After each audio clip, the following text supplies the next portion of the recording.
You are listening to When Life Gives You Lemons, the podcast that speaks to high-performing individuals who have been through adversity but come back stronger. I'm your host, Emma Levy, a physiotherapist who has helped elite athletes on their way to Olympic success. This podcast was born following my own trauma when I was diagnosed with breast cancer at the age of just 36. Sat in the chemo chair, I set myself a goal to start a podcast to explore resilience and the power of mindset. So here we are, season 9, and I'm going to ask you all a quick favour. If you are listening on Apple, Spotify, YouTube, Amazon, please follow the show. By following, rating, and even writing a review, you can really help us grow, and that is what we need. So I would love it if you could please help us out. Now on with this week's show. Today I'm welcoming Ben Forster to the podcast. Ben's life reads like the plot of a musical. He is a real-life Billy Elliot, growing up on a working-class Sunderland estate with big dreams of the stage. Against the odds, he made it, rising to fame as the winner of Andrew Lloyd Webber's Superstar and going on to headline some of the world's most iconic shows, from Jesus Christ Superstar to The Phantom of the Opera and Elf the Musical. Most recently, he returned as Phantom on the show's international tour, and this November he releases his long-awaited album, Musical's Greatest Hits, which is not only a showcase of his extraordinary vocal range and versatility, but also a love letter to the shows and songs that continue to inspire generations. It's not all been smooth running for Ben, and his career almost ended in tragedy. After a devastating onstage accident left him with a broken back and leg, doctors warned that he may never be able to perform or even walk again. Refusing to give up, he rebuilt his strength and fought his way back to the stage, defying the odds to reclaim the career he thought he had lost forever. Now living in the Lake District, Ben and his partner Paul have transformed a historic country manor house, which has become one of the UK's most desired and prestigious holiday homes, hosting some of the UK's biggest names in showbiz. Ben's journey, from mining town beginnings to international stage, is one of resilience, transformation and triumph. So I can't wait to talk about his journey. Ben, thank you. Oh my God, that was quite an introduction. I'm like, oh my God. I did warn you. I said it was quite a long introduction because I had so much that I wanted to say that I wanted to condense into that paragraph. But you've had an amazing... Yeah, it's funny, isn't it? I mean, I think if you'd have said to the schoolboy me what would happen and the life that I would live, I probably, somewhere in my egotistical artist body where you have to have all this self-belief, go, well, I know, of course it will. But obviously the reality of arriving in London, surrounded by talented people, casting after casting, audition after audition, opportunity after opportunity, and then no after no after no after no, obviously brings you back down to reality. And I do, obviously, when I listen to all that, I'm like, wow, there has been a lot. But when you're living it every day, it feels like I still feel the struggle as much as everyone else, really. Yeah, I'm sure. But so it's where I started that introduction was at Superstars, the reality TV program where Andrew Lloyd Webber chose. Well, I don't think he chose. It was audience voted every week. Was that exactly correct? So there was a panel of judges, which was Andrew, Dawn French, Jason Donovan, and Melanie C from Spice Girls, and they were sort of mentor judges, and then very much like X Factor or whatever, then the public voted for whoever they wanted to be Jesus. Yeah. Which just sounds ridiculous. But so you were the chosen Jesus. I was the chosen Jesus, yes. You won. And did you believe that you could have won throughout that process, or was it a big surprise? Again, I think it's weird. I do have self-belief, and I think to be successful, and especially to be successful in the acting and theatre world, I think you've got to have this innate self-belief of knowing that you are good enough. I think if I'd have questioned that at any point, I would have just left the industry. And it's why I think a lot of people arrive, do 1 or 2 shows, and then go, actually, I think I'm made for something else, because it's a really hard thing to handle. So at the beginning of that process, when I heard about the TV show that it was going to happen, I'd always thought to myself, if they do a Jesus one, that would be amazing. I love Jesus Christ Superstar, and I knew that the material suited me. I knew that I could sing it, first of all, that it was technically possible. So I was like, right, that's the one I'd go for. So when I heard it on the grapevine, I was like, ooh, I could win. I could do that, and I can imagine winning it. I could imagine. However, again, you get there to this queue of 10,000 people in a hotel in Bloomsbury. I was bizarrely the last one of 10,000 to audition. Wow. Even though I was in the middle of the queue somewhere. But at some point, through all the processes of before you actually get to audition. I ended up being the last person on the day. And then as it's whittled down, obviously the talent level that you see and how brilliant people are, you just hear people sing the song and think, well, I can't sing it like that, so they're going to win, or they're going to be in the final 50, they're going to be in the final 10 or whatever. And then when I got on the TV show, I just thought everyone was amazing. It was really, really, I mean, the talent level was so high. But I still you have to have a belief that you can do it, I think. But then, standing there waiting for that final thing when Amanda Holden was like, and the winner is, I could just, the guy in the final was called Rory, and I could just hear her saying, Rory, and I was thinking, listen for the R, listen for the R, listen for the R, and smile, smile, smile. And then I just heard her go, Ben! And I was like, I was floored, actually, for all the belief and hopeful, beautiful thoughts you can have about an opportunity.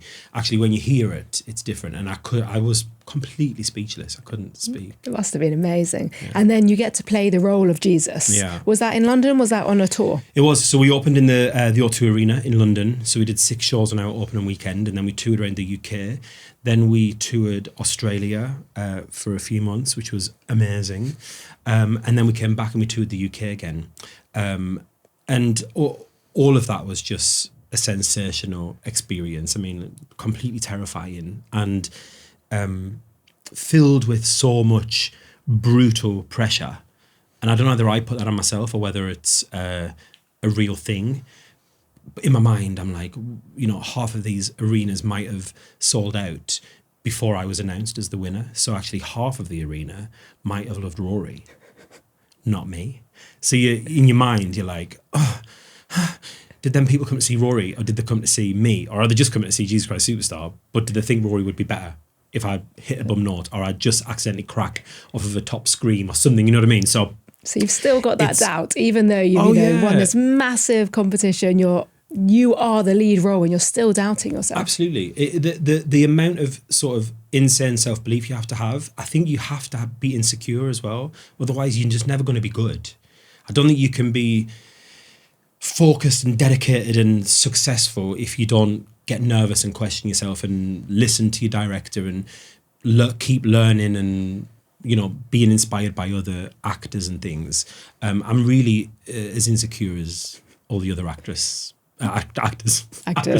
I'm referring to myself as an actress there. But yes. But it's a hard job as well, isn't it? I mean, I know. So my son actually was in The King and I. Oh, wow. So he did a UK tour, and then he was at the beautiful. London Palladium. So I kind of know from being the mum. Yeah, stage mum. Yeah. But it's really hard. It's, they don't do every day, but the adults do every evening. They do the matinees. You don't really get a day off. You're getting home at 11 o'clock. Yeah. You're up early the next day. For a long stint of time, you've got to stay fit. You've got to stay healthy. Yeah. It's not easy. I mean, I quite like that sort of self-control. I do thrive on that sort of being the sort of thing that you have to be focused. Otherwise, I'm quite lazy. I think I'm like quite a lazy animal. If I was like a multi-millionaire and didn't have to think about working, I'd probably be quite lazy. I think. I don't know. Maybe I wouldn't be at all. You'd probably get bored but if you like the focus as well. I do. I thrive on someone sort of saying, you've got to be here, you've got to do this. This is the plan. You have to be healthy. You have to do a show. And I've got this I put this massive responsibility on myself that the show has to be the best it's ever been every time I do it. So, I sometimes if I'm singing a difficult show, I did the Michael Jackson musical Thriller Live years ago, originated that before Jesus Christ Superstar. And I had Man in the Mirror, She's Out of My Life, Earth Song, Beat It, Dirty Diana, all those were my songs. And it was a really difficult show to sing 8 times a week. So I just didn't drink. I put so many levels on myself of keeping myself healthy. And that I was in that show for 2.5 years, 3 years. And at the end of that 3 years, I was like, I wonder if I'd have just had a pint, whether it would have mattered. But for me, having a pint after the show at stage door, at the pub or whatever, I'm like, if I crack the next day, if I don't do the perfect show for the people that have travelled from all over the world to see it, that's just a bit, I'm an idiot. Yeah. Why would I do that just for a pint? Do you know what I mean? So I do like go through these moments in my life where I have this insane ability to self-control. So you're really dedicated to the cause once you're in it. Yeah, I suppose I do. I mean, it's weird. Then once I moved into something like the Phantom, I sort of maybe had that for like 6 weeks, and then I was like, oh, can I have a latte before the show? Let's try it. So I probably bend the rules, but yeah, I think I'm quite dedicated. And once you've achieved a role like Jesus or Phantom, have you made it? Is that it? Do you know that, you know what, I'm now going to be okay, I'll get roles whenever I want them? No. Look, it's a dream situation to be in. It's like anything. I think that like the more you get in life, whether it's successful home life, beautiful kids, work, a degree, you finally get onto 70 grand a year, you finally get onto 100 grand a year, you finally making £500,000 a year, whatever it might be, I think you immediately get used to it. It's your life, you're living it every day, and you think, oh, well, I need a bit more. Actually, why am I not doing that? Or why can't I get this now? Or why should I own this company? Why am I just getting paid by, there's so many questions. I think that's just a human experience to sort of push us further, just ambition.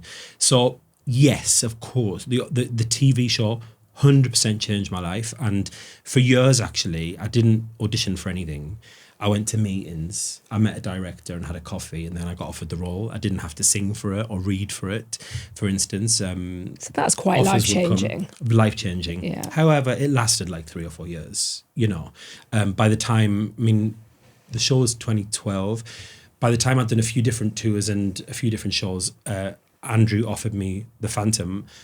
I did have to go. He said I'd be a great Phantom. I'd love to hear you sing the material. He'd worked with me for years. I still went and sang through it. I then had to sing through it for Cameron McIntosh and the team and stuff. So I auditioned for that. They could have easily said no. They didn't just ask me. But yeah, and now I just have to audition like everyone else.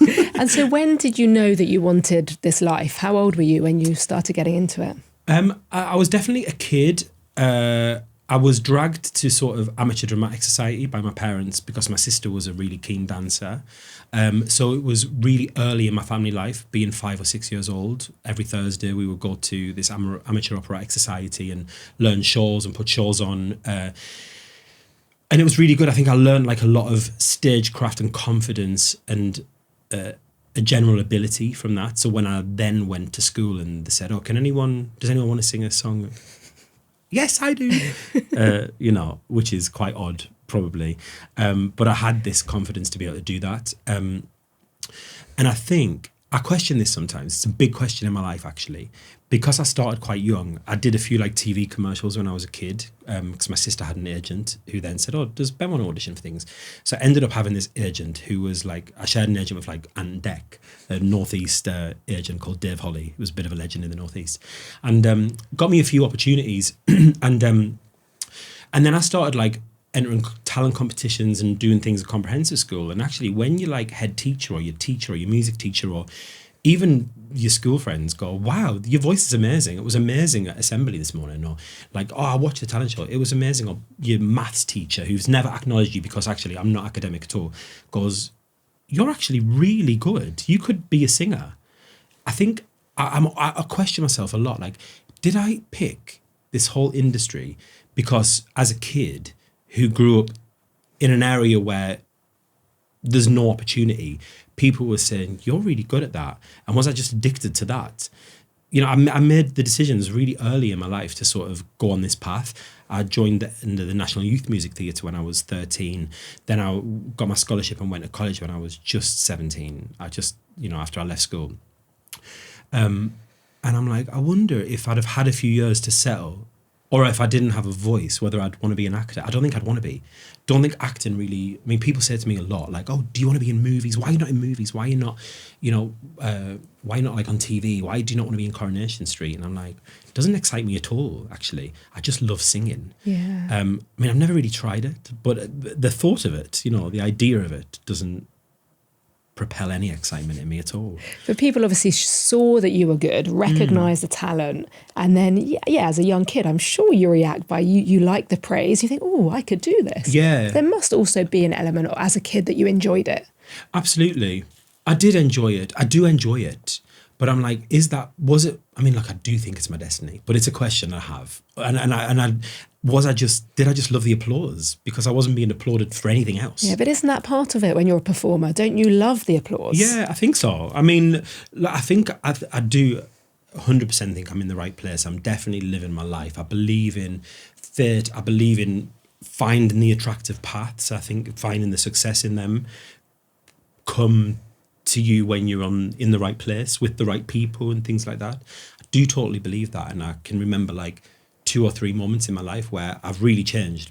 I've made a real mental and physical decision to go in a direction which has led to the life I'm living now. I can, there's really moments where I could have just went, oh no, and went somewhere else, and I would definitely be living a completely different life. So I do think that you've got to learn to acknowledge or try and know when something is attractive. Yeah. Somehow. And I mentioned the Billy Elliot thing in the introduction. So in Sunderland, I imagine there's maybe not that many young boys that are into singing. I mean, definitely in 1980s there wasn't. Was that acceptable amongst your parents, friends, your family, your school friends, or was there any negativity towards it? Loads of negativity. My parents are amazing. They never questioned it, but they also had lesbians for best friends. They were really open-minded. My uncle was gay out to us, not necessarily out to the rest of the family. And so I think that they were really happy for me to be anything I wanted to be. I mean, I had like a moment when I was like 11 where I was like, I want to be a wildlife photographer, and because I love like watching the deers and the otters and things, and like they bought me a camcorder, which was really expensive. It was a really expensive Christmas present for someone. I mean, our house was worth like $3,000 or something in 1990, and they bought me like a £600 camcorder because that's how much they were then. So it was a massive present. So they were always supportive and looking to support me. But then I remember like school was horrible. I mean, remember just like everyone was just like, oh, you're gay, you're a puff, oh, you like faggot, like, whatever, constantly. Because you like to sing. Because I wanted to be. But then I was still like doing all the shows because actually my core little group of girlfriends at school were amazing. We lived our own perfect little life, never went outside. We were allowed to hide underneath the stage in the theatre and not go out for breaks. My music teacher let me just sit in the music room at lunch because I didn't want to go mix with all the toxic masculinity that was there in 1991 in comprehensive school in Sunderland. So I had really supportive people around me. But like I also remember like my uncle going like, oh, you must be gay, are you? And I was like, what? Why ask me that? I'm like 13 or something. It's like a really inappropriate thing to ask a kid just because I'd done a show. So there's like, I definitely, it was a strange place and a strange time, and I think that like there wasn't all the gay people that were sort of out and proud were people that were quite flamboyant. So it was like, amazing he is, but Boy George and, the 80s musicians that were wearing makeup and, and then there was like Freddie Mercury died of AIDS and we were just drummed in to us as kids. And obviously on TV, it was drummed into gay people specifically to just be terrified for your life if you kiss someone. Like, so I remember just knowing that I was gay in my brain, knowing that I wanted to be an actor, knowing that I wanted to live this life, but being like, oh my God, I'll never have kids, I'll never have a normal life, and I'm going to die of AIDS. Like I was obsessed with it. Wow. So like, it was a really weird time, I think, to grow up.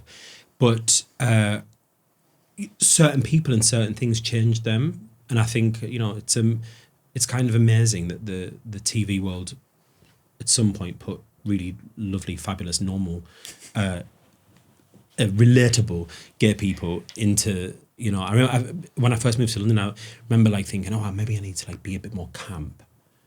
And then I remember my girlfriend going, why are you acting like that? And I was like, what? And she's like, why are you acting all flamboyant? And I was like, I'm not, it's just me. She's like, no, it's not. I know who you are. We've like known each other for a year. I was like, oh yeah. Because I'm not actually that like outwardly flamboyant or, feminine at all. I'm actually I've got like quite a masculine, boyish personality. How old were you when you knew you were gay then? I would say I probably knew when I was 11 or 12. But I remember sort of being in love with Samantha at school. Maybe I was like 12 and I just really, really wanted to kiss her and just see what it felt like. I was like, oh, it would be so nice to kiss her. But then it didn't last long. I was like, I found my hormones and then absolutely realised where they were pointing. So when did you tell your parents? Actually, not until really late. I moved to London when I was 17 and didn't really tell. I remember like my first day of college, I'd sort of grown up in this really masculine northeast environment, and then I got to London and was with people from all over the world, and most of them were gay. And what was it? A drama school? A drama school called Italia Conti, a performing arts school. Yeah. And on the first day, there was like boys my age going, "Oh yeah, I'm gay. Oh yeah, I'm bi." And I was like, and I remember like someone going, "Oh, are you gay or bi or are you straight?" And I was like, "I'm straight." And I was like, I couldn't say it, even though I knew it. I really knew it at that point. I'm 17, like I totally knew. But the actual journey in London with my friends only took me 6 weeks maybe. And then I came out and said, oh yeah, I am gay. And then, but then that weird pressure of being, we were poor, we weren't rich. So actually like every train journey was a treat to go home. I didn't get to go home every holidays or like every, I did every holiday, but I wasn't like on a random weekend, I wouldn't be able to go home to see my parents at the weekend because it cost quite a lot of money to get there and then get back to London. And I was working and I was supporting myself and stuff. So, and when I got home, it was always it was always a holiday or an occasion. And I was like, I don't want to sit down with them and spoil our family time. It was always special. So you thought you were going to spoil their time, 100%. Even though you said you had a gay uncle and they were very accepting. 100%. I knew they'll be fine. I remember being a 10-year-old kid and my mum being in the car with my mum and my mum being like, you could be gay, you could be straight, you could love a boy, you could love a girl. She literally told me that. I knew 100% what this response would be. However, it was still a difficult thing to do. I still had turmoil in saying the words and spoiling the night or the weekend. And then I used to think, I'll do it right before I leave. And then like, if they cry or if they're annoyed or upset, then I'll just get on the train and go back. But I never had the guts to do it. And then I like waited until I was 22 at my cousin's wedding, at the very end of the night, because I'd heard that my mum thought I was upstairs doing something naughty with one of my cousin's girlfriends. And I was like, I can remember coming downstairs and being like, my sister was like, my mum thinks you've been like doing stuff with Julie upstairs. And my sister knew that I was gay. And I was like, what? Because my mum had met my boyfriend. I'd introduced them to my boyfriend, who I'd been with for a year. And I just thought it was kind of unspoken that I thought they knew. I totally introduced him a lot of times to my boyfriend. But they thought it was a friend? I think they just thought it was... I totally thought they knew it was my boyfriend. I was like, I'm going to go and see Roberto in Italy this weekend, blah, blah, blah. Anyway, so the wedding, I found out that they thought I was having sex with Julie upstairs in this hotel. And it really shocked me, actually. I was really upset because I thought, I feel like a liar. And I'd never really felt like a liar. So obviously I'd had a few drinks, I'd had a few ciders or whatever. So then we were like doing the okey-cokey or something random at the end of the night.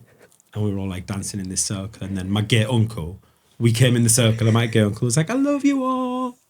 Then we all came out of the circle and the circle came back in. And then my sister was like, I love you all. And then it was like my turn in the circle. And I was like, I'm gay. And like the whole thing just stopped. And my dad was like, what did you say? And I was like, I'm gay. I was like, how do you not know that? I said, and I turned around to my mum, I'm like, you said that like Julie was, you think I've been doing stuff with Julie upstairs? It's like, of course I haven't. And she was like, oh, well, I don't know. And she was like, oh, so you're gay? And I was like, yeah. She said, so have you like been in love yet? And I said, yes, you've met Roberta. And she went, oh, thank God. I thought it was really weird you got to 22 and you hadn't loved anyone and no one had loved you. And that was all they said. And that was it. Fine. That was it. Yeah, it's funny how you build it up in your head, don't you? Build it up, was awful. But actually, I think the pressure hopefully I'm the last of them generations that actually care, because no one should care. Hopefully that was the last of it. But yeah, definitely a different generation to work. It's totally different now, isn't it?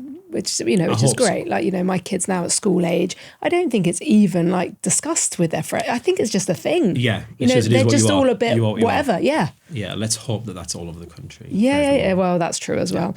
So you moved to London at 17. Mm-hmm. How old were you when you got the Jesus role?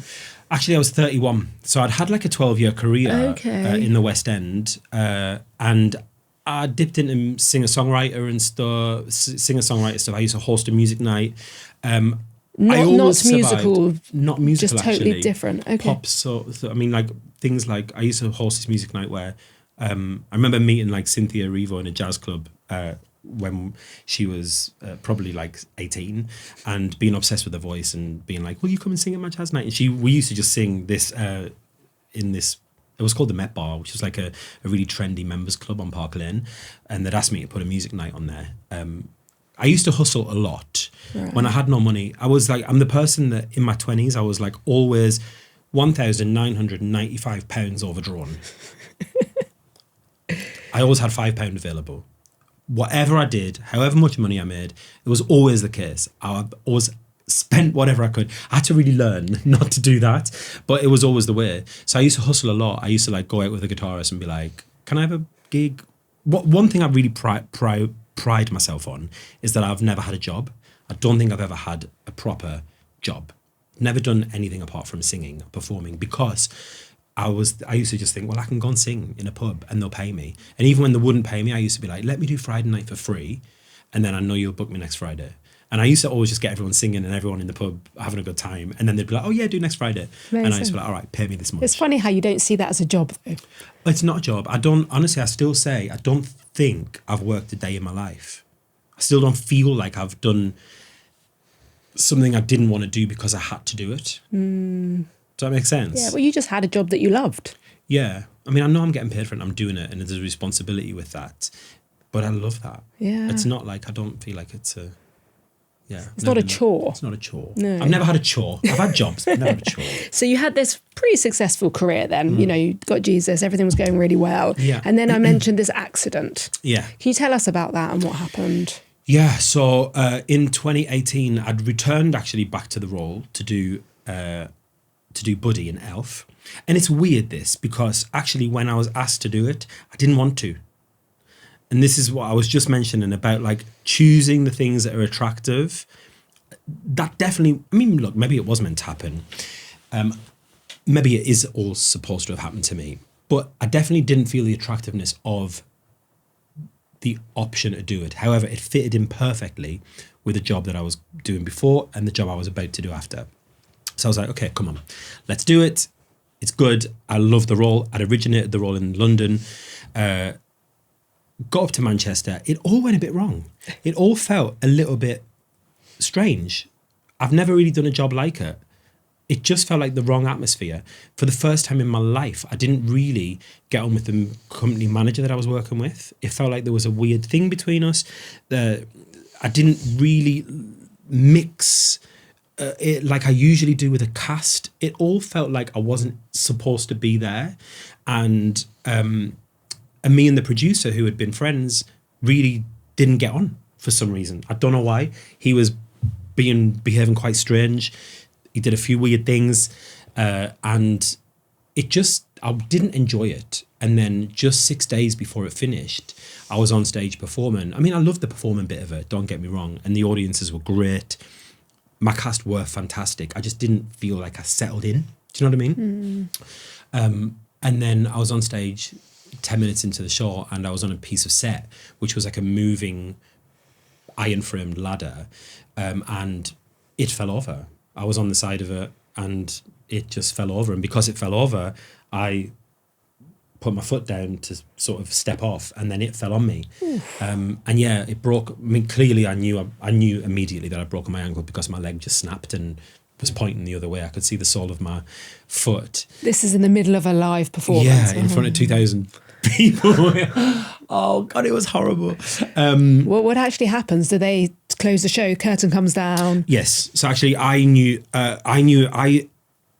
bizarrely just jumped up and was like looking at my leg but pointing the other way. And I was just thinking I need to get off stage, so I hopped off stage.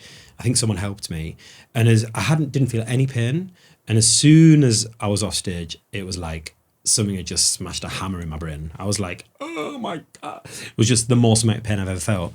And yeah, so they cancelled the show.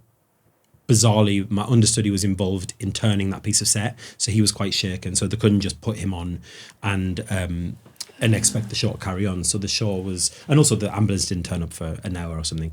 So there was a lot of reasons why the show was cancelled, but the show was cancelled. I then spent 5 days in hospital, which was insane, and then that really changed a lot. You know, that was a moment, a real bad moment in my life, really.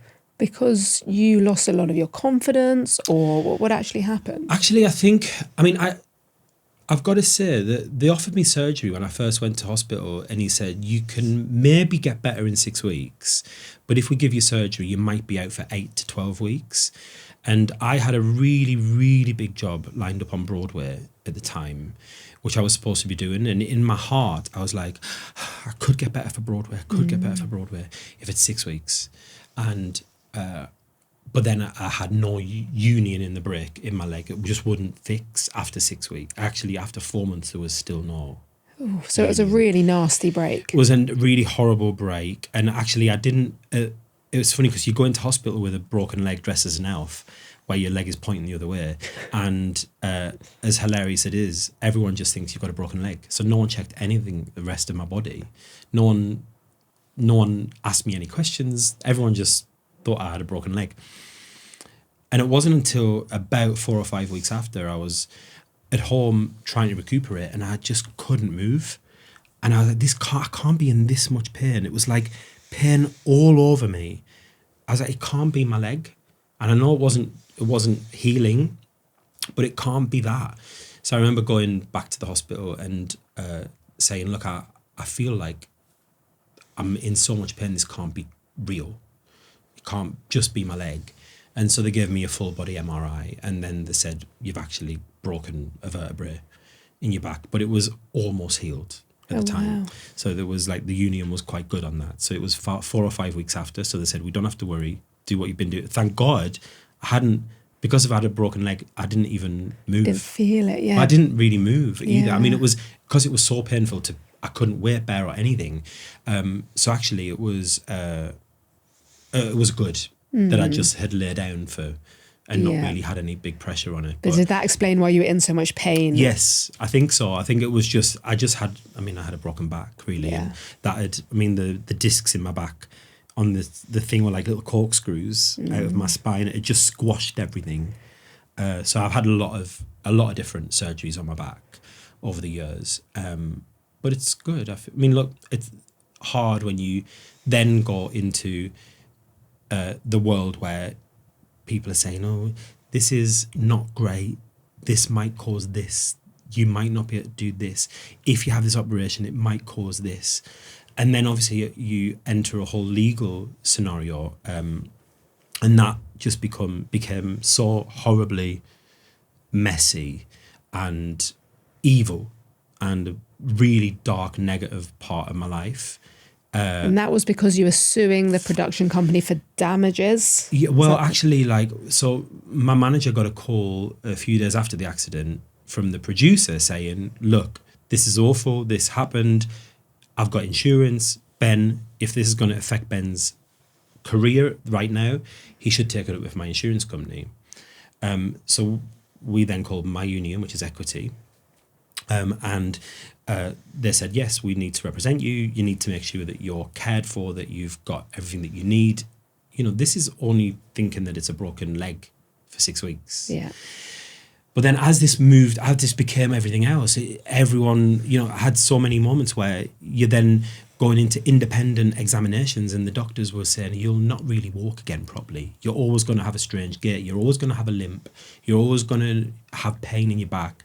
You are going to have arthritis. You will never be able to feel. I had no feeling in my foot at all. And I had all these electric tests between my nerves, and they were like, it might not grow back. You might have a numb toes for the rest of your life. All these things which will affect my performing career.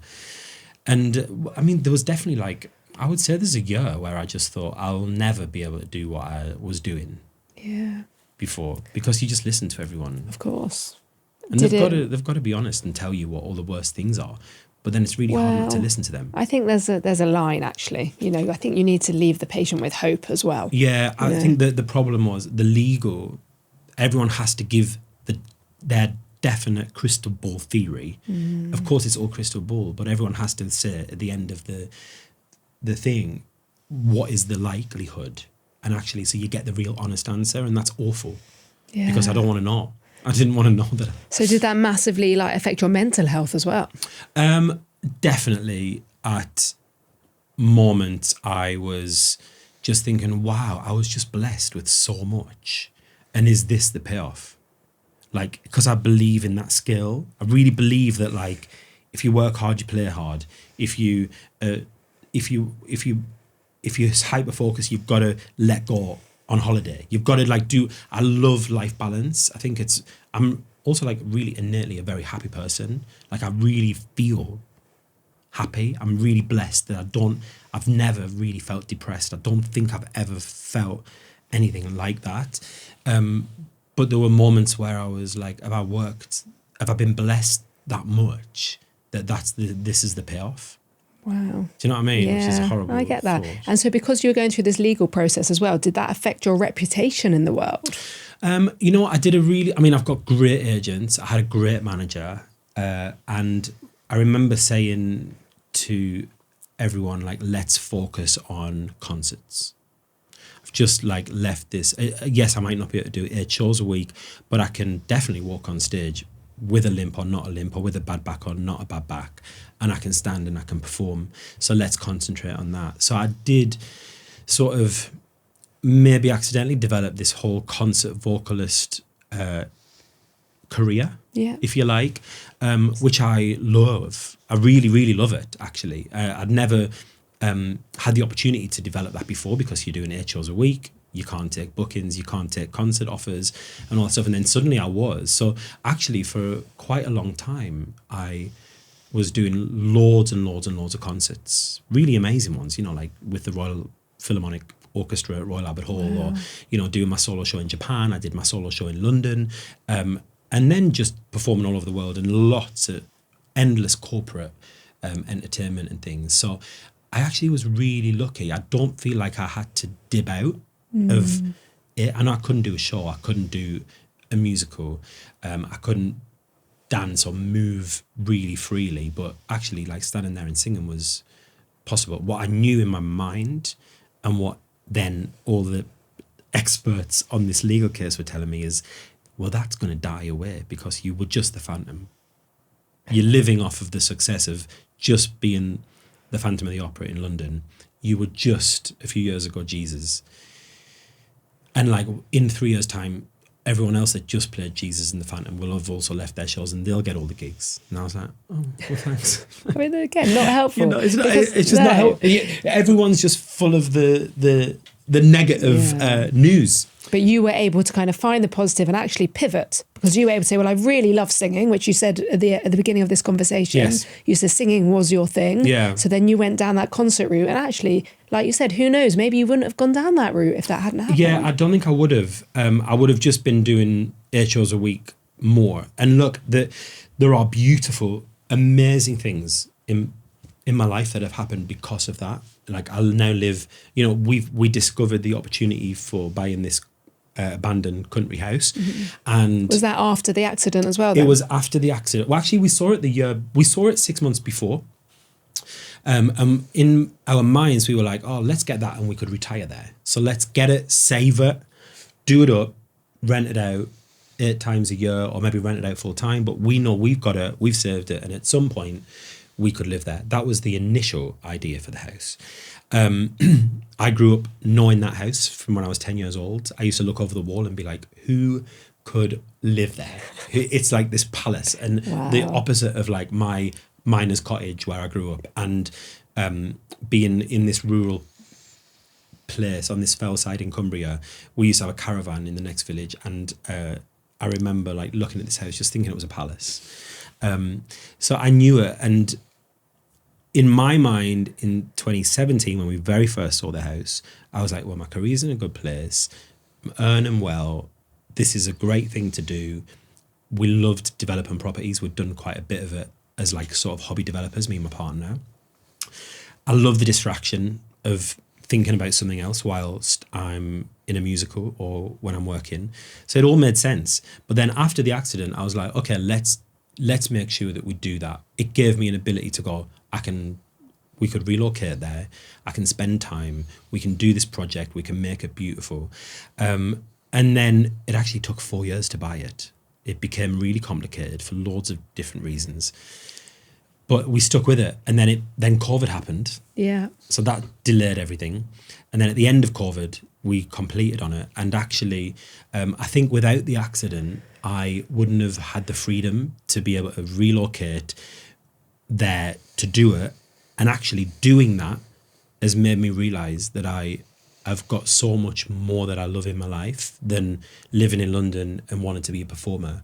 Like I get genuine happiness going for walks in the countryside, being part of a community, things that would have made me feel physically sick if you'd have told me when I lived in London. Everyone will know your name, people will know who you are, people will speak to you. Like, I didn't want to live in a community. I don't want to know my neighbour. In London, I'm like, huh? The neighbour said hi. The neighbour said hi. Oh, what do I do? Like, the neighbours asked for sugar. Oh, like, whatever. I was freaked out by that. And I thought in my mind, like, moving up north, and actually just moving back north was a weird concept for me. But actually living there 6 months while we did the renovation, I realised that I felt really happy there. And actually, I love being part of a small community. I love that people care about me, even though they don't know me. Mm-hmm. That's what community is. I don't know them people really innately, like big, heavy. They're not close friends. They don't know what I'm doing every day. But they do care for me because I'm part of their community. And I kind of love this sort of community love that you should have for people. I don't think I'd ever felt it. And it really means something to me. Like I'm now like on the parish council in my village. It's only 300 people, and I love it. And yes, it's like the Vicar of Dibley, but I love it so much. And I love caring for. I love that the community is cared for by us. It's a really important, lovely human thing to feel. So you live in the house that you've renovated? We don't actually. We then bought in the estate. We bought a few of the houses back the estate was sort of split up over time. So we've had an opportunity to buy a few properties back, and we now live in the old vegetable garden in a separate house. And the house is what we realised actually after we did live in the house once we'd renovated it. We enjoyed it, and we thought let's make sure it all works, the heating works right, the bathrooms are working, because we realised that it needed to pay for itself. We also spent a lot more than we ever thought we would. The budget was blown. And actually living in a huge mansion like that doesn't make any sense for me and my partner, two people. So you now rent it out as like a holiday home. So we knew actually, we always wanted to do that, but we thought it might happen like 8-10 times a year to go towards the oil bill, the mortgage. And actually we did a TV show for Channel 4, which went great. We did an Instagram, which blew up over a weekend. And that made things a lot easier. But we suddenly realised that actually we had an amazing business at our fingertips, really. And if we launched it properly and we ran it properly, that it would become something else. And it has. I mean, it's an amazing, it's changed our life. Wow, it looks amazing on Instagram. Oh, it's gorgeous. I love it so incredible. much. But, looking back at that bad, I wouldn't be in this situation. I wouldn't have made the decisions, potentially. I wouldn't have been available as much as I've been available. And actually, maybe I'm exactly where I'm meant to be. Yeah. I love my life. Like, I am really happy. Yeah. And you've got an album. My new album, which is a massive dream, a dream for so long. And no one would ever really give me the opportunity before. It's a really hard album to make, a musical theatre album, because they are orchestral, the big budget, the big production. So of course people make them, but usually it's synthetic sounds, computerized with a band, or just a live band. Sometimes a lot of people do, or sometimes acoustic versions of these songs, because they cost a fortune to make. So when I won the TV show, actually, a part of my mind thought, oh great, I've won a TV show now, so I'll get an album deal with a big major label and I'll be able to do a big orchestral album. And actually that never happened. I never got the offer because it's too complicated and too expensive and there's too many people involved. And I sat down last year with Westway Records, which is they do a lot of theatre music. And they said, look, if we were to do an album with you, what would it be? And I said, I don't think you'll ever be able to do it, because actually what I want to do is a big symphonic, proper production of musical greatest hits. And the owner, Neil O'Brien, said, well, let's do it. Let's just try and make it work. Let's do the sums. Let's see if we can make this work, because I think you're the person to do it, and it would be great. It would be one of my dreams also to make that album. Wow. So he did, and then we ended up getting the BBC Scottish Symphony Orchestra involved, which are just one of the best orchestras in the world. I'd just done the proms with them in Korea, and it's just my dream come true. I love it so much. I'm a musical geek. I grew up being that. And if I wasn't a singer, I'd still be a musical geek. It's a very varied track list. And I was going to ask you, what's your favourite song on the album? I think it changes. It's changed as I get to know each song again, and all the, get all the productions back. Right now, I'm really into You Will Be Found from Dear Evan Hansen. But I love The Winner Takes It All. It was the first song. People can hear that now. It's the first song off the album, and the rest of the album comes out on the 21st of November. But I'm so excited and nervous for people to hear it, No, you can't be nervous at this stage in your career. I am. I just going to love it. Do you know what I'm nervous about? I just want people to hear it. I want actually the hardest thing actually being in an industry that's not like the commercial industry. I'm not like a TV actor. I've not been I'm not on Coronation Street. It's not easy for me to get loads of publicity and press. Actually, my biggest sort of worry and concern is that people don't hear it, and we've got this beautiful thing that might never get listened to. Yeah, well, I can empathise with that, because I always want people to listen to the podcast. Yeah, I get so it. I know exactly what you're saying. Yeah. How do you reach people? Yeah, it's really hard. Yeah. So yeah, please tell your friends exactly. and your mum and your auntie. We'll put the link in the show notes. Ben, final question that I ask everyone, all of my guests. If you could go back in time to when things were their toughest, what do you wish you could tell yourself that you now know? I think what I'd want to know is that I have the ability to make a great life wherever I end up. And I think if I lost everything and I didn't have any of the businesses and I didn't have the career or the reputation and I had to start again, I would still make a really nice life. You've just got to trust that with a bit of hard work and some self-determination and some opportunity, yes, there's some luck, but it's about looking for the attractiveness in the world, I think. Things that just make you happy. I would still make a life of something that made me happy, and I think I'd be fine. I'm like one of those, I would just be fine. That's what I would tell myself. You've got a really great positive mindset, which is really nice and refreshing. Yeah. Oh, that's Thank good. You. Thanks. Thank you so much for coming to talk to us, Ben. Thank you, and thanks for listening. It's a real story of resilience and triumph, looking at where you came from to where you are now. And thanks for sharing the ups and the downs. And I think that you can inspire loads of our listeners. So thank you. Thank you so much.